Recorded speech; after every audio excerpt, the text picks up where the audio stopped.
conduzirá. Ele vai falar de paz pela minha voz e pelas minhas mãos. Jesus Cristo vai falar de paz. Aleluia, aleluia, aleluia, aleluia, aleluia, aleluia, aleluia, aleluia. O Senhor esteja convosco. Ele está no meio de nós. Proclamação do Evangelho de Jesus Cristo segundo Marcos. Glória a vós, Senhor. Naquele tempo, um leproso chegou perto de Jesus e de joelhos pediu: se queres, tenho o poder de curar-me. Jesus, cheio de compaixão, estendeu a mão, tocou nele e disse: eu quero, fica curado. No mesmo instante, a lepra desapareceu e ele ficou curado. Então Jesus o mandou logo embora, falando com firmeza: não contes nada disso a ninguém. Vai, mostra-te ao sacerdote e oferece pela tua purificação o que Moisés ordenou como prova para eles. Ele foi e começou a contar e a divulgar muito o fato. Por isso Jesus não podia mais entrar publicamente numa cidade. Ficava fora em lugares desertos e de toda parte vinham procurá-lo. Palavra da salvação. Glória a vós, Senhor. Podemos nos sentar, meus queridos irmãos e irmãs, por um instante. Vocês devem ter reparado que nós encerramos já o tempo do Natal, né? Com a celebração de domingo da Epifania, e nós damos início, né, ao tempo comum. Por isso que os paramentos da igreja hoje é o verde, né? Então terminamos toda aquela preparação, né, do advento, depois as festividades natalinas e o nascimento de Jesus, depois o tempo do Natal. Com a celebração do batismo de Jesus, né, que aconteceu durante a semana, nós damos então início ao tempo comum, que depois será interrompido por várias semanas, né, para a celebração da Páscoa, que tem por tempo de preparatório a Quaresma, né? E assim a gente vai costurando, tecendo o ano litúrgico. O ano litúrgico é um tempo simbólico, é um tempo espiritual, é um tempo teológico, é um tempo pastoral. Nós temos que participar bem de cada momento do tempo comum.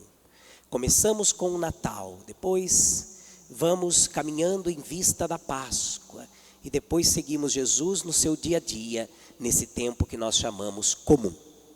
Entre uma festividade e outra, celebramos a Virgem Maria, celebramos os santos, e assim, num ano, a igreja, ela celebra tudo. Ela celebra o mistério do início e do fim. Ela celebra a espera do Messias, a expectativa do Messias, como o povo do antigo Israel, e celebra também a vinda do Messias. Ela celebra a libertação total do ser humano através da obra da pascal de Jesus, Messias e Salvador. Então as pessoas, quando elas perguntam por que a gente tem que vir na igreja com frequência, né, regularmente, os domingos, é por isso. Porque senão a gente não faz a coisa bem feita e a gente não entende, né, a beleza, a riqueza da nossa vida, da nossa igreja, do mistério que celebramos, né? A pessoa que vem uma vez lá de vez em quando na missa, é uma pena, né? Ele vai perder tudo. Eu fui na missa, a missa é tudo igual. Aí que tá, né? Não é tudo igual, né? Não é tudo igual, toda missa é diferente, né? Toda missa é diferente. Enfim, mas hoje nós estamos lendo nesse início de tempo comum, a igreja dá início à leitura do livro de Samuel, o primeiro livro de Samuel. Samuel foi um personagem muito importante da história de Israel. Ele precede, né, a monarquia de Israel e prepara também os dois reis que vão assumir o trono de Israel. O rei Saul. Saul não deu muito certo, foi rejeitado depois por Deus. E depois o rei Davi, né, com todos os seus defeitos e qualidades. O rei Davi, com o qual Deus funda uma casa real, né, a casa davídica. O próprio Cristo é chamado, depois de mais de 1000 anos que Davi já estava morto, Jesus será chamado de filho de Davi, reconhecido como filho de Davi, né, como o Messias davídico. E hoje nós temos esse episódio da Arca da Aliança. O que era a Arca da Aliança? A Arca da Aliança era um baú com umas argolas, uma caixa, imagina uma caixa tipo um baú, né, com uma tampa, umas argolas na qual se colocava um varal, né, se fazia uma espécie de varal, né, com umas ripas lá para poder carregá-la. O povo de Israel estava, quando atravessou, né, naqueles 40 anos, o deserto, antes de tomar posse da terra prometida. Nesses 40 anos, Israel, caminhando de acampamento em acampamento, carregava esse baú. Mas o que é que tinha dentro desse baú? A Arca da Aliança continha as tábuas da lei, os mandamentos, né? Tábuas que na verdade era uma pedra, uma lápide, como essas que a gente coloca assim na rua aqui quando vai inaugurar alguma coisa, né? Você faz uma pedra, você vai lá e escreve, né? Mais ou menos aquilo ali.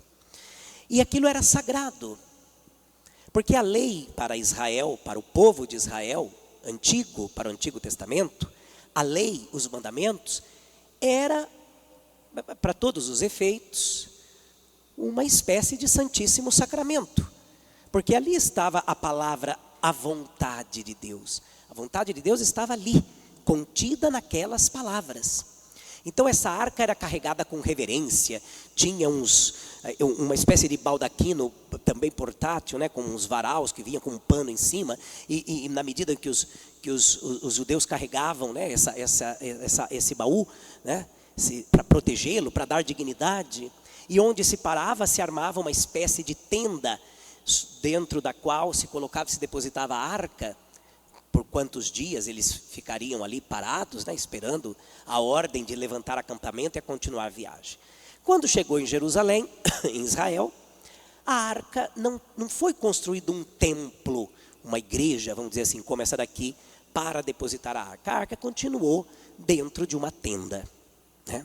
Será depois Salomão quem construirá o templo para depositar na parte mais sagrada do templo, chamado Santo dos Santos, justamente a Arca da Aliança. Aliança porque se refere aos mandamentos, a aliança de Deus. As cláusulas da lei era, vamos dizer, uma espécie de documento, né, uma espécie de documento que lavrava o pacto entre Deus e Israel. Um pacto de fidelidade, um pacto de amor, né, enfim. O episódio que nós lemos hoje, nós temos o sacerdote Eli, os seus 2 filhos, que terminam muito mal a história, eram 2 homens corruptos.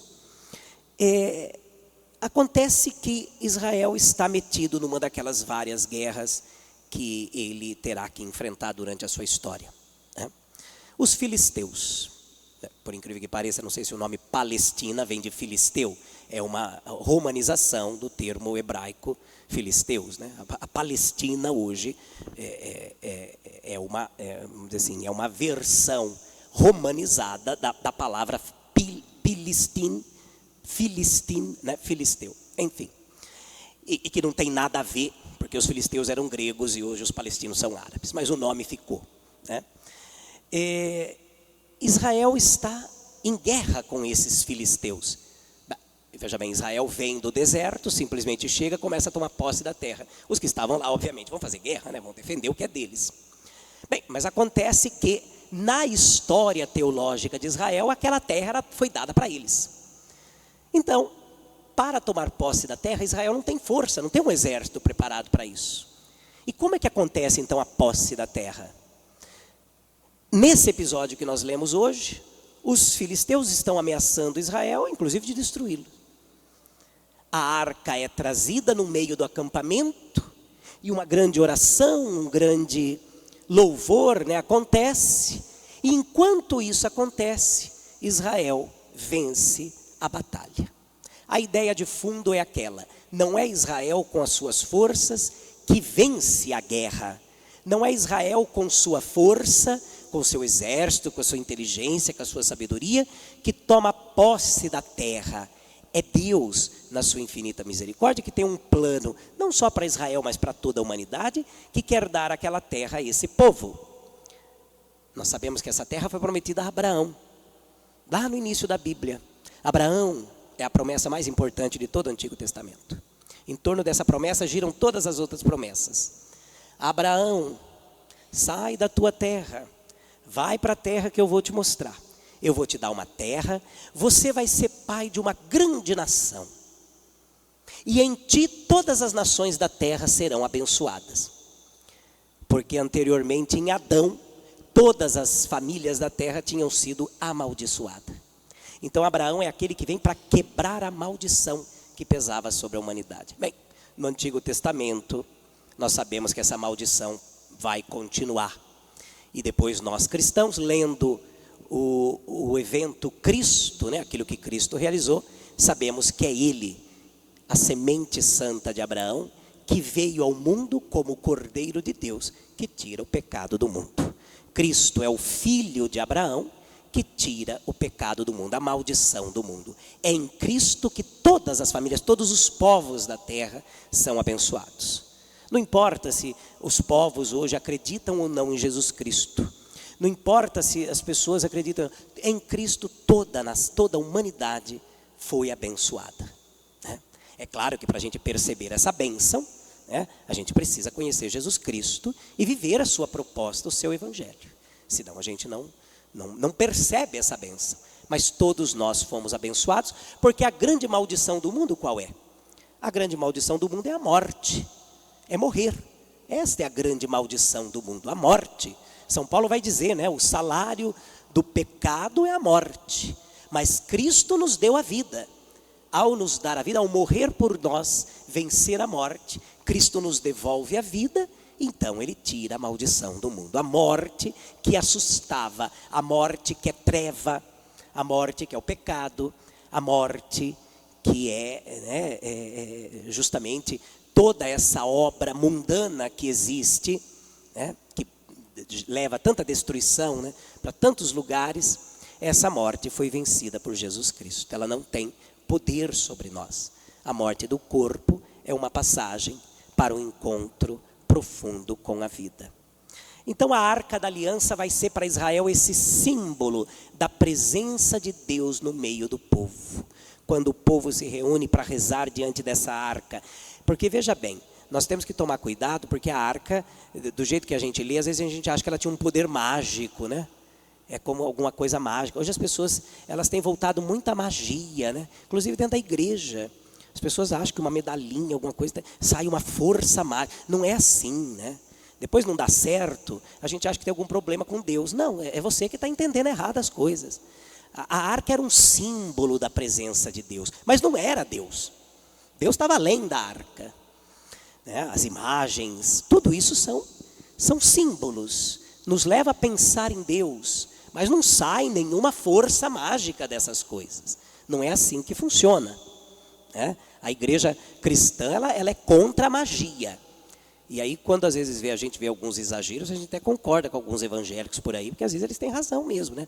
Às vezes a gente dá um valor errado para essas coisas, e não podemos. A arca era a presença de Deus no meio do povo. Mas olha só, a arca ela desapareceu.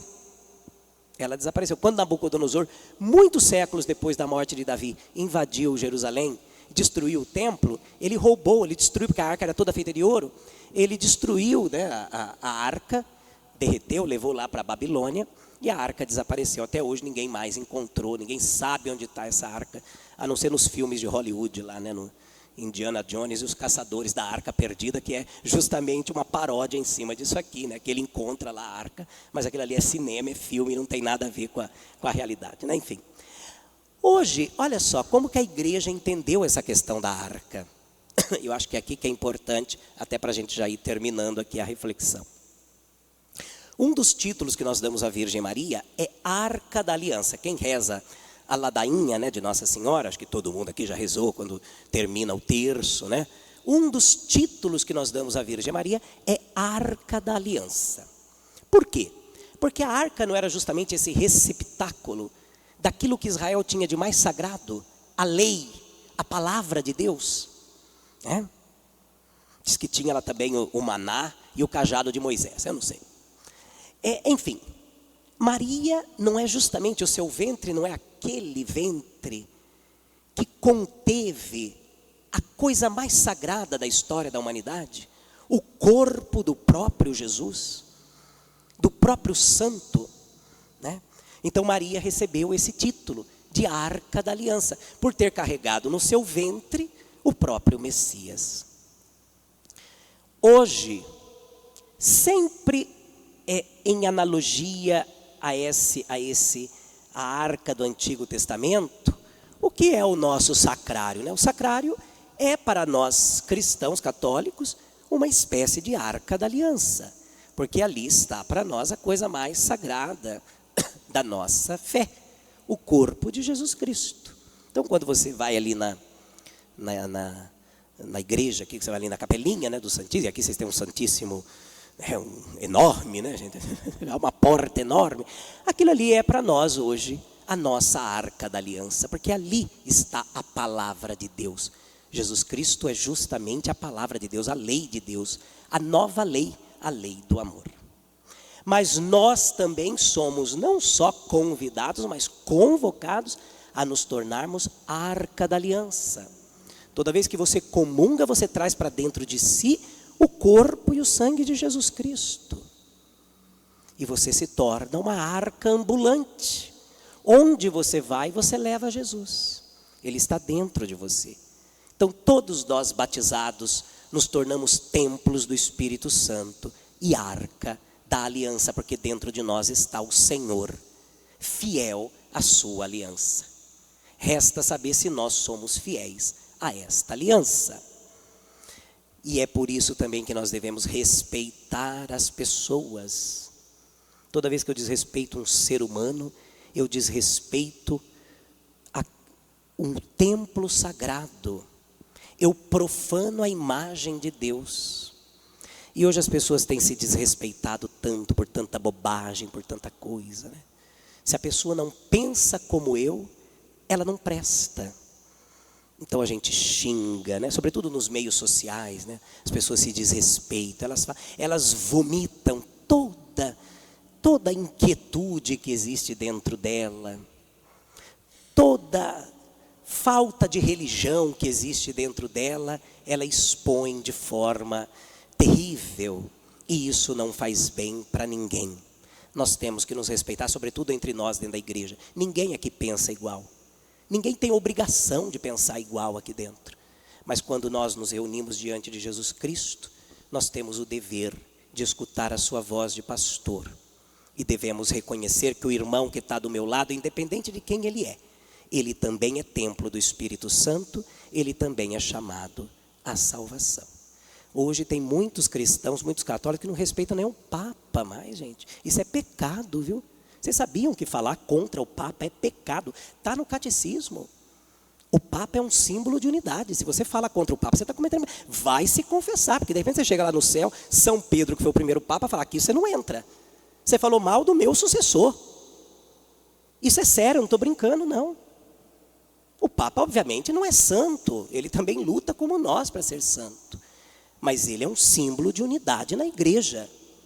E as pessoas ficam ali com ideia, sem nunca conhecer teologia, sem nunca entender de Bíblia, sem nunca ler nada. E elas se sentem no direito de falar contra Papa, contra Bispo, contra Padre, contra o irmão, contra todo mundo. Mas quem é você? Você não é nada fora da igreja, né? Então nós temos que... não vamos esquecer disso. Somos todos a arca de Deus. Dentro de nós está o Espírito Santo. E devemos nos respeitar como tal. Somos irmãos uns dos outros. Se alguém está no erro, a gente vai tentar dissuadi-lo. Mas nunca eu serei melhor do que ninguém. Porque estamos todos, se quisermos aqui ecoar a Salve Rainha, nesse vale de lágrima, nesse desterro, esperando a redenção.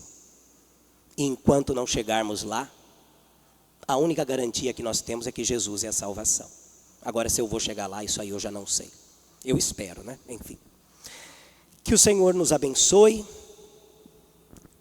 Nós que somos templo do seu Espírito, da sua palavra, receptáculos da sua lei, do seu amor e da sua misericórdia, de modo que nós possamos brilhar como luz nesse mundo tão mergulhado ainda em trevas. Seja louvado nosso Senhor Jesus Cristo. Para sempre seja louvado.